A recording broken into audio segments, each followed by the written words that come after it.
bien. En esta segunda parte vamos a ver qué han hecho algunos países para tratar de mejorar estas limitaciones. ¿Qué estrategias han podido establecer para tratar de fortalecer sus servicios PAN? Veamos esta segunda presentación. Hemos visto que una de las principales limitaciones está asociada al recurso humano. Entonces, invertir en cerrar la brecha es fundamental en estos servicios. Otro tema fundamental es que si ustedes ven sus redes o sus establecimientos de salud, realmente articulan en redes los laboratorios, realmente las muestras viajan de laboratorio a laboratorio, la información se comparte oportunamente, ¿eso realmente pasa en nuestros sistemas de salud? Entonces, esto es otro tema que hay que verlo con detalle.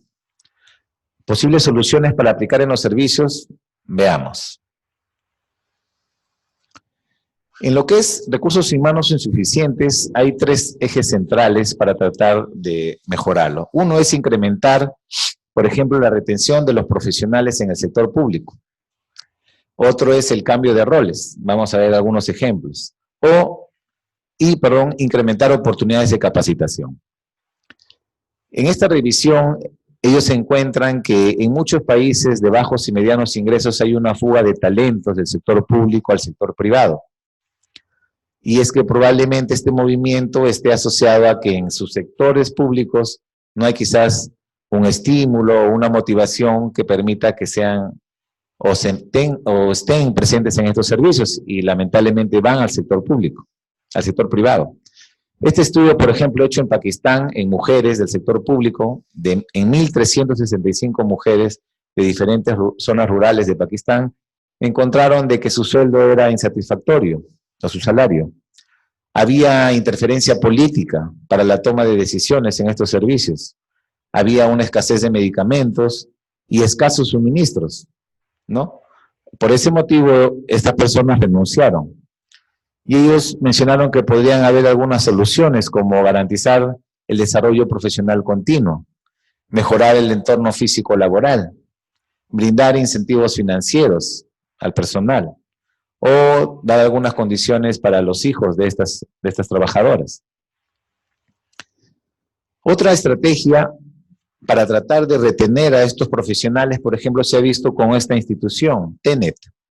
Ellos, con el apoyo de la OMS, han tratado de establecer estrategias para que los profesionales que se forman en universidades de sectores rurales o sectores marginales se queden a trabajar ahí. Por ejemplo, ¿cuántas facultades de medicina o de tecnología médica o institutos están en el país en la zona de la sierra o la selva? ¿Y cuántos de esos profesionales realmente se quedan a trabajar ahí?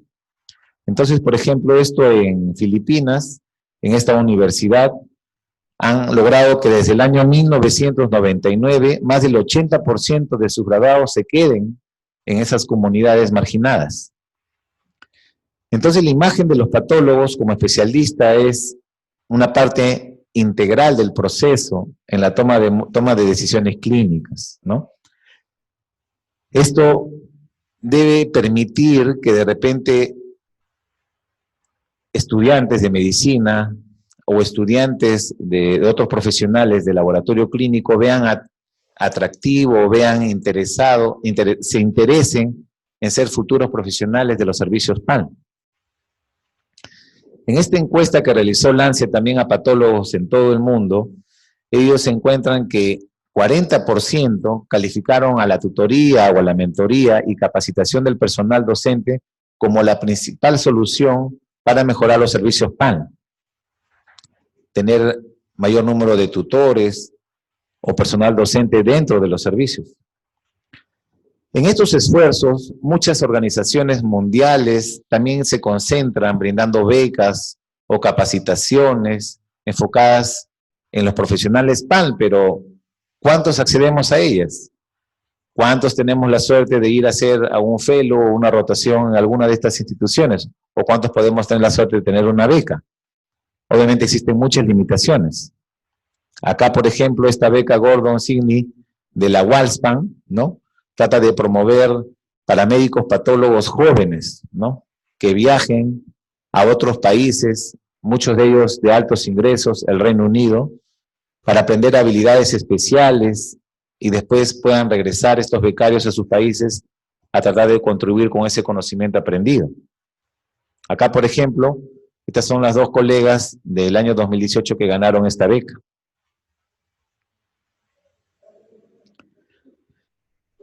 Otro tema que vimos era el cambio de roles, es decir, ¿podrían algunos otros profesionales del sector sanitario hacer actividades de los servicios PAN para tratar de tener mayor oportunidad en la atención?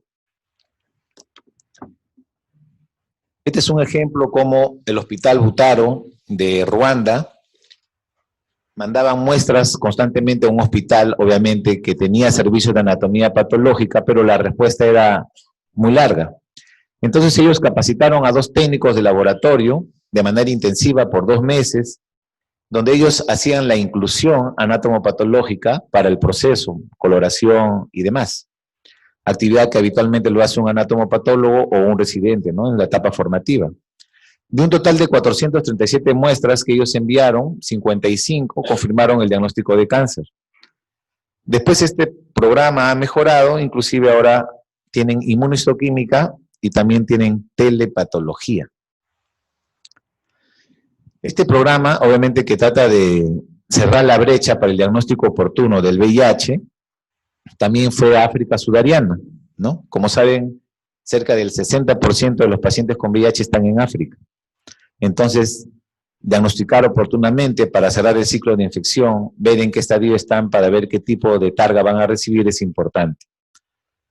En este caso, por ejemplo, ellos capacitaron a personal sanitario, mencionan enfermeras y otros profesionales, para tratar de hacer el recuento de CD4 oportunamente a estos pacientes mediante pruebas POC. Y acá está, con su equipo. El 92% de los resultados fueron entregados en el mismo día, en comparación con 4% cuando se mandaban al laboratorio central. Y había una concordancia con esta tecnología del 95%. Probablemente ustedes se ponen a pensar que para los residentes rotar, buscar una rotación de citometría es compleja. Aquí lo están haciendo como una prueba comunitaria.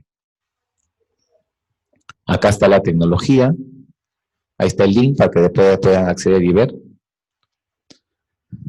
Y en esta encuesta también vieron que 26% de los patólogos mencionó que el cambio de roles o el cambio de tareas era posible y que podrían también contribuir.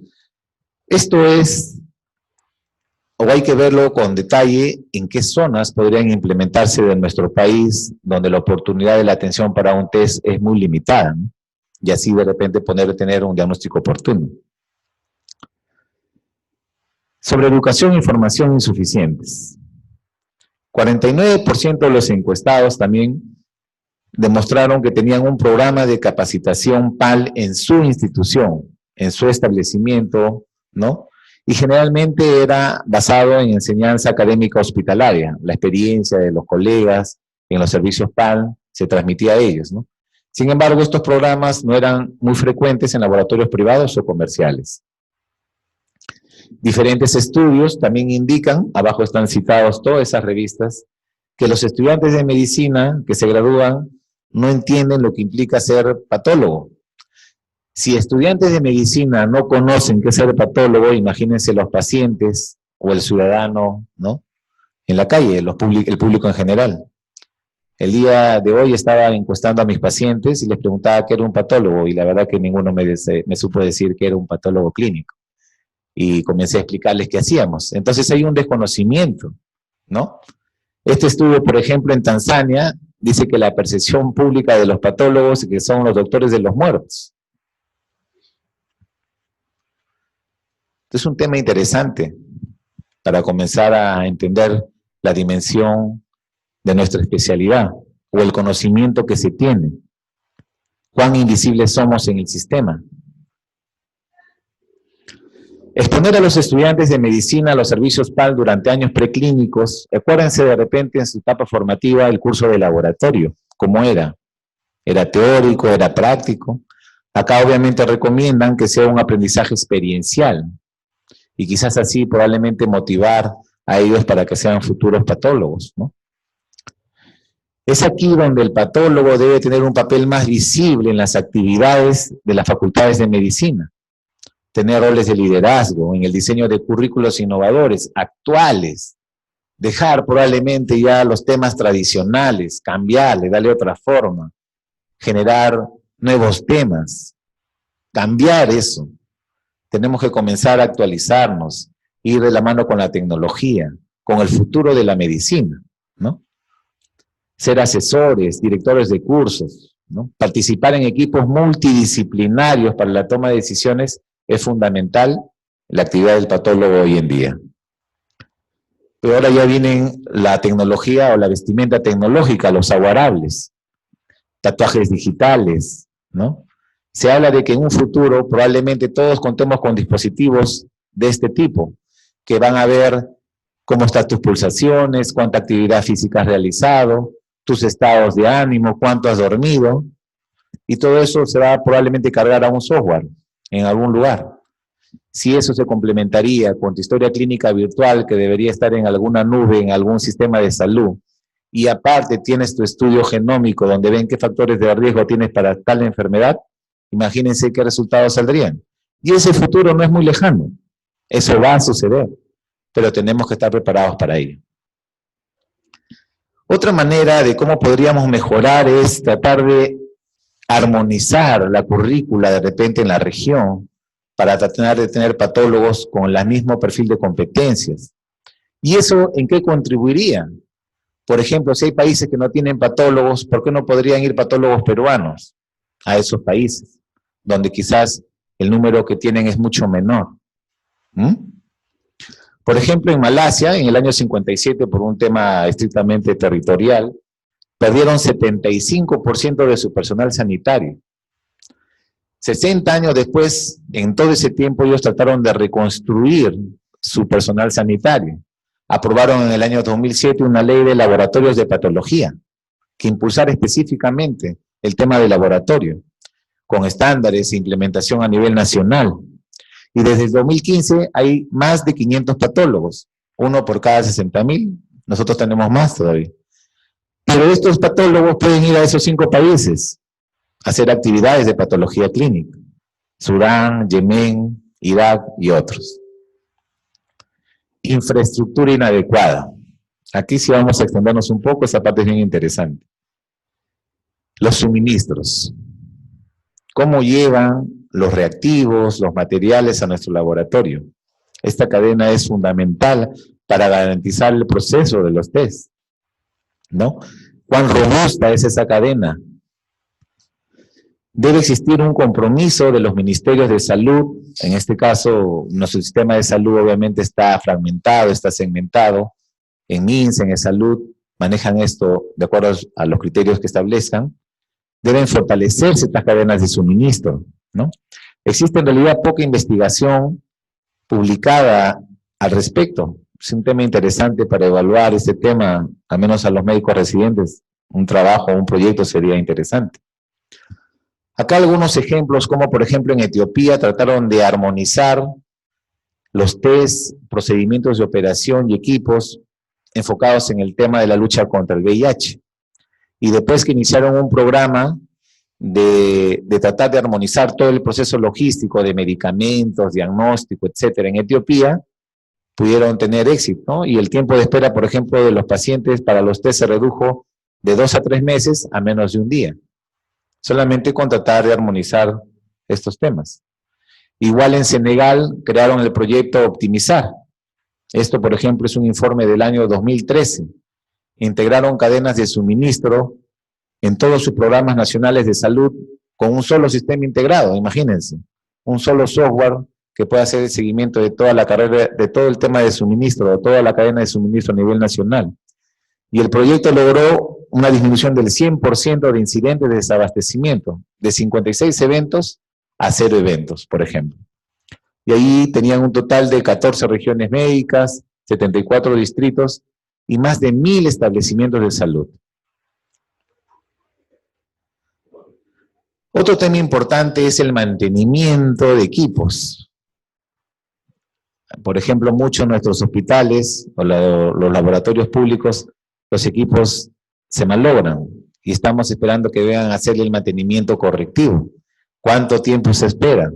El proveedor, ¿en qué tiempo responde? ¿Cómo tratamos de solucionar esos momentos? Es complejo. Entonces, esta revisión recomienda, ¿no?, que el rol de los ingenieros biomédicos es esencial. ¿Cuántos de los que van a hacer mantenimiento a los equipos en los hospitales son ingenieros biomédicos?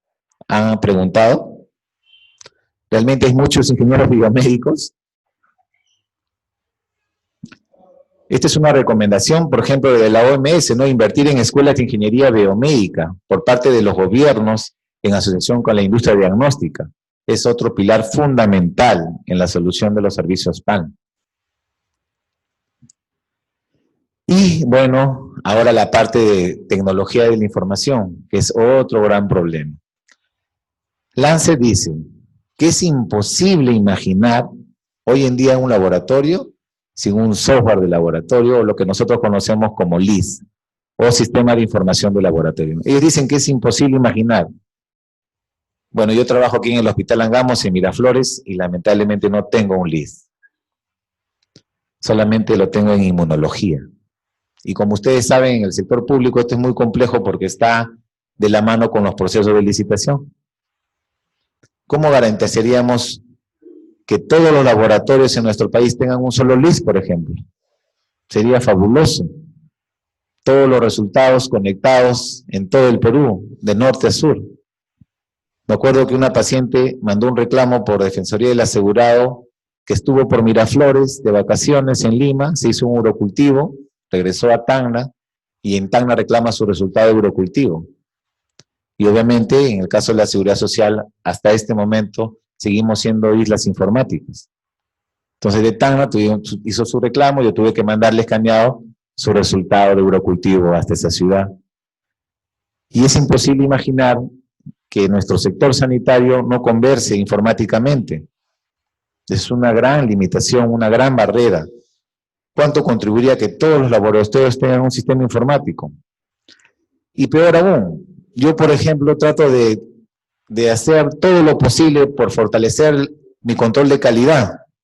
Hago de todo, pero al final le doy el resultado a mi digitador asistencial en mi glucosa de 96, lo transformó en 960 por un error. ¿Y eso cuánto impacta? Entonces, la transcripción obviamente debe evitarse y debe fortalecerse que todos los laboratorios tengan un sistema de información de laboratorio y que este obviamente converse con el sistema de información hospitalario, ¿no? Los tiempos de respuesta, cuán valioso es que tengamos tiempo de respuesta. Por ejemplo, que ustedes monitoricen cuánto se están demorando para las troponinas de pacientes que han sido solicitados por la emergencia. ¿Tienen software o tienen su LIS que pueda ver este tema? ¿Tienen radares que puedan ver este tema? Hay una experiencia que lo incluye el artículo en el Perú, y es el desarrollo de un LIS en línea para informar resultados del Laboratorio de Referencia Nacional a los establecimientos periféricos para los test de susceptibilidad a medicamentos para tuberculosis. Y este trabajo permitió reducir los tiempos de respuesta y conversión del cultivo en pacientes que fueron tratados por tuberculosis, y esto ha sido publicado en el año 2014, aquí realizado en nuestro país, y ahí está su software, que se llamaba eChasqui, ¿no? Ahí está la publicación, incluía 44 centros periféricos, 32 de ellos tenían point of care, o puntos de atención del paciente, en fin, y así pudieron reducir los tiempos, ¿no? Ellos mencionan en su publicación que es una de las pocas publicaciones de este tipo. ¿Cómo podríamos fortalecer nuestras redes de laboratorio informáticamente, ¿no? Entonces, idealmente, debería haber pues un uso, ¿no?, de estos LIS de manera gratuita. ¿Cuánto contribuiría, no? Sería fabuloso. Obviamente todo eso tiene un costo, ¿no? Tiene un costo, perdón.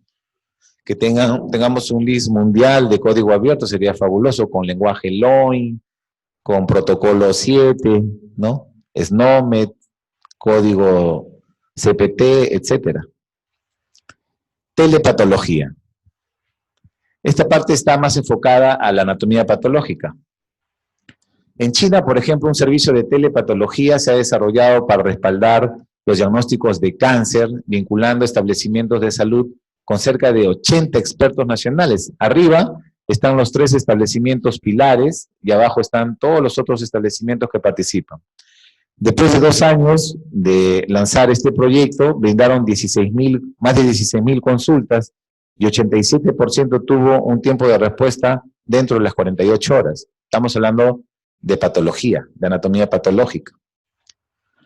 Otra experiencia es esta, que es una experiencia de un programa o de una organización francesa que brinda cursos gratuitos, ¿no? Para profesionales de la salud. Y hay muchos cursos que se han hecho, por ejemplo, en Bolivia. A mí me llama la atención, y siendo gratuitos, por ejemplo, no hemos tenido conocimiento, ¿no? ¿Cuánta información existe realmente en el Internet y no accedemos por desconocimiento? Bueno, ahí tienen el link abajo, puedan ver. No he visto cursos de este año, pero sí hace 1 año y medio más o menos. Y ayuda, obviamente, a que profesionales se capaciten. Aparte, sabemos que tenemos la oportunidad de hacer cursos MOOC, ¿no? Cursos masivos online gratuitos, cualquiera de nosotros, de las mejores universidades del mundo, y fortalecer probablemente nuestras competencias. En entornos donde se han superado las barreras tecnológicas como ancho de banda, costos, equipos, calidad de la lectura, etcétera, la telepatología obviamente ha demostrado ser una herramienta educativa y diagnóstica muy efectiva. Es una posibilidad para tenerlo presente. Muy bien, entonces la deficiencia en la comunicación entre los establecimientos de salud y laboratorios centrales genera aumento en los tiempos de respuesta. Y esto lamentablemente encarece la calidad de la atención. Voy a contarles mi experiencia. Yo tengo un laboratorio que procesa aproximadamente 2 millones de análisis anuales. Actualmente tengo un diferimiento de casi 6 días para tener una cita. Y los resultados se demoran un promedio de 4 a 5 días para ingresarlo al sistema, al GIS. Y el paciente que necesita sus resultados de repente de manera oportuna no puede acceder. ¿Cuánto se demoran para acceder a una cita o un resultado en sus laboratorios? Si tenemos un LIS, eso obviamente se soluciona de manera rápida, pero son temas que habría que evaluar. Obviamente, para reducir estos tiempos de respuesta, se debería implementar un sistema de referencia para solicitudes rápido, eficiente, que no solamente incluya la parte tecnológica, sino también el transporte de las muestras. Quienes deberían ir de establecimientos de menor nivel a mayor nivel no deben ser los pacientes por el sistema de referencia, deberían ser sus muestras de laboratorio a laboratorio, y que estos rápidamente sean procesados y se pueda obtener en el centro que solicita el test el resultado, ¿no? Establecer sistemas de comunicación estandarizados que transmitan los resultados al establecimiento del paciente. Esto es lo ideal. Y obviamente esto se puede hacer, hay experiencias algunas nacionales que lo han hecho, pero necesitan el apoyo de la institución o el apoyo obviamente de las altas direcciones o las altas gerencias para que eso pueda concretarse. Acá un ejemplo, en Etiopía y Uganda se formaron asociaciones entre sus ministerios de salud, el CDC y una consultora para tratar de disminuir justo los tiempos enfocados a este tema en test de sensibilidad contra la tuberculosis. Y utilizaron, miren, los servicios postales nacionales para el transporte de sus muestras a nivel nacional. Se hicieron una alianza estratégica con estos servicios y así pudieron transportar. Por ejemplo, hace poco una residente me hablaba de que en el Instituto Nacional de Salud las muestras de repente no llegaban en las mejores condiciones cuando eran referidas de las provincias. ¿Cómo llegan esas muestras? ¿Cómo nosotros podemos garantizar el proceso? Más aún si somos un laboratorio de referencia. Estos programas llevaron a un aumento de 8 veces más las referencias en Uganda, por ejemplo. Y de 7 días pudo disminuir a 2 días los tiempos de respuesta en Etiopía. Los programas exitosos que han mejorado la comunicación de informes de laboratorio a los establecimientos de referencia han utilizado tecnología en teléfonos móviles. De sus pacientes, ¿a cuántos les llegan los resultados a su smartphone? ¿No? O cuántos tienen acceso a una plataforma web para que puedan imprimir sus resultados. Porque eso no puede pasar en el sector público. También la publicación menciona el tema de hacer asociaciones público-privadas, ¿no? Establecer este tipo de convenios, obviamente donde no haya conflictos de interés, y fortalecer quizás estas limitaciones, ¿no? O todas quizás de manera escalonada. En lo que es las pruebas POC o pruebas de diagnóstico en el punto de atención, están incrementándose. Y eso va a seguir sucediendo en el futuro. Y tenemos que estar más preparados para poder trabajar de la mano con estas tecnologías y no ser indiferentes. A veces se implementan en otros servicios y no son ajenos al laboratorio, al contrario, nosotros tenemos que darles soporte, tenemos que apoyarlos, orientarlos, cómo controlarlo, cómo calibrarlo, qué deben hacer.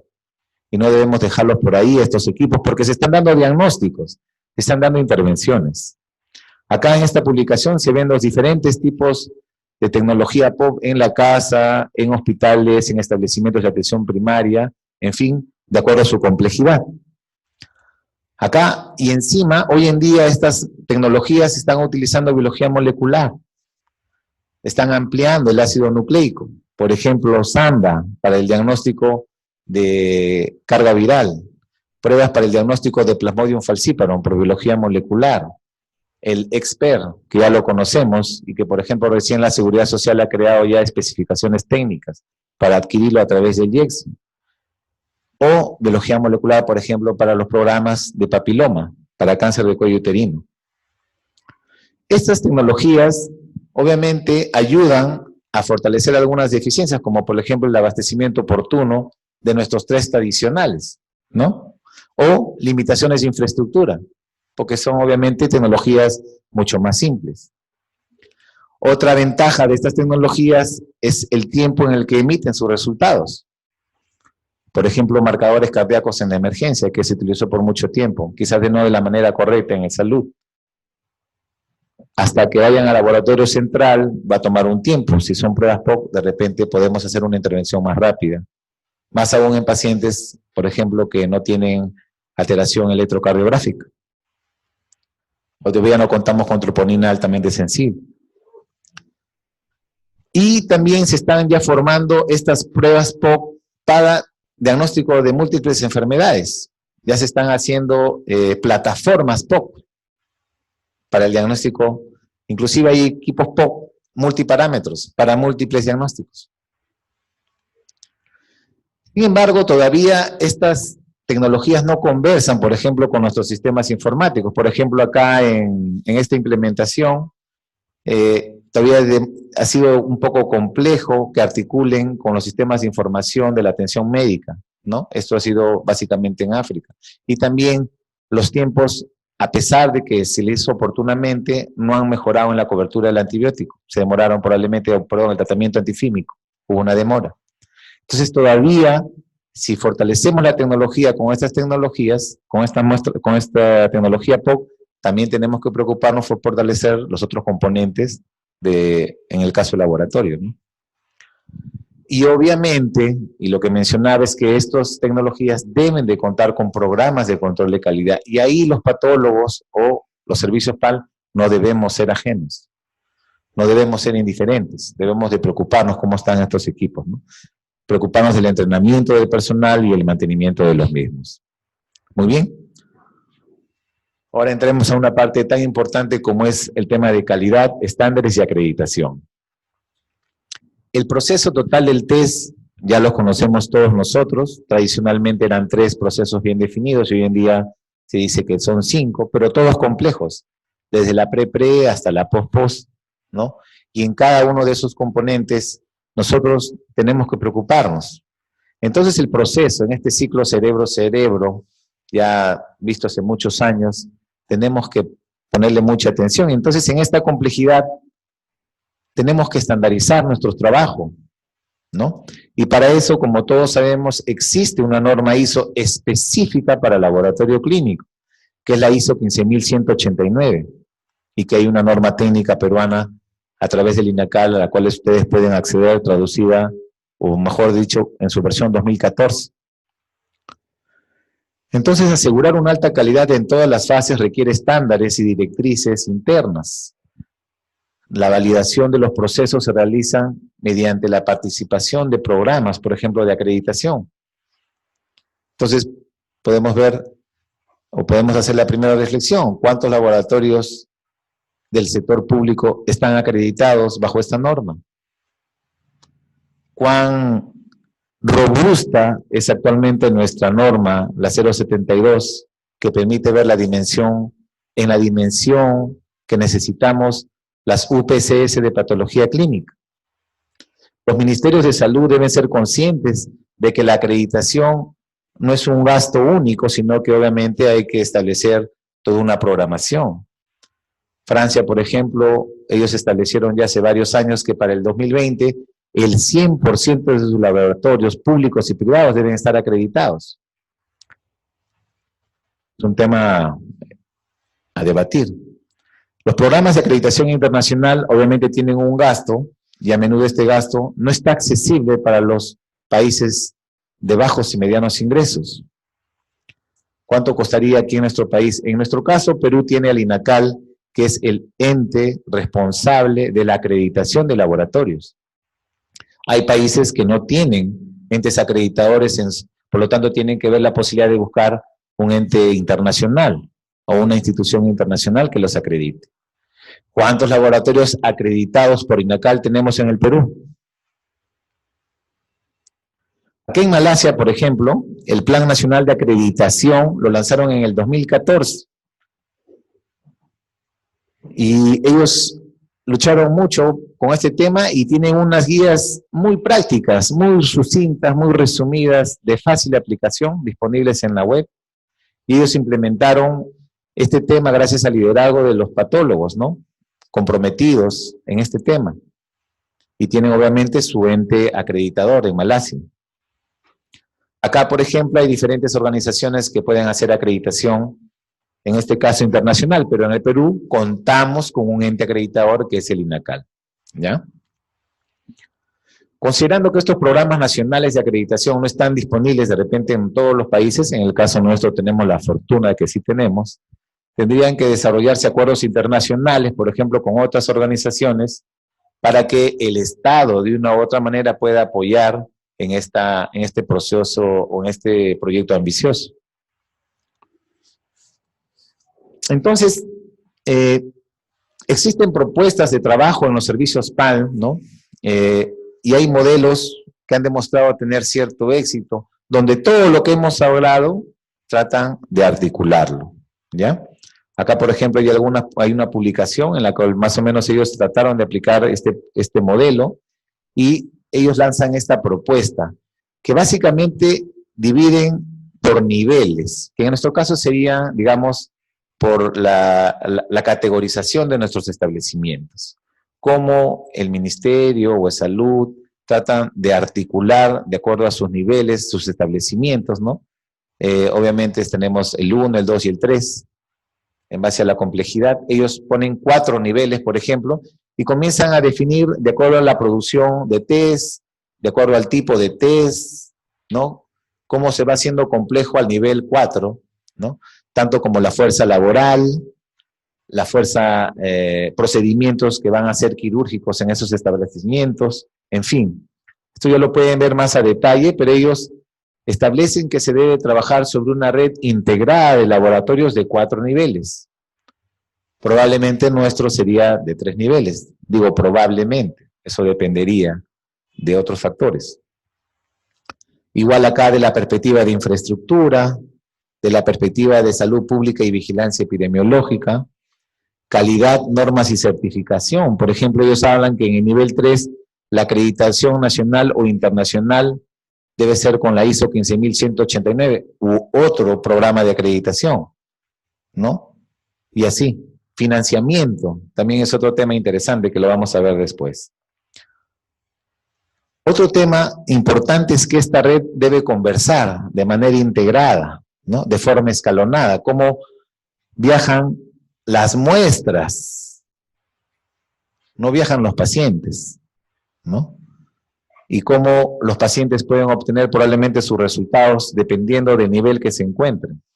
En el caso del nivel 1, ellos ponen un centro de atención primaria o salud comunitario, en un nivel 2 un hospital de distrito, en un nivel 3 un hospital de referencia y en un nivel 4 de un hospital de atención especializada o docente, ¿no? Que ya desarrolle de repente investigación, que tenga de repente laboratorios de tercer nivel, etcétera.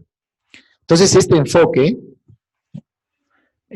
ellos mencionan, o esta propuesta facilitaría el trabajo de manera integrada, estandarizaría probablemente todos los temas de capacitación, garantía de la calidad, financiamiento y desarrollo de infraestructura, según el nivel que quiera mejorarse o fortalecerse.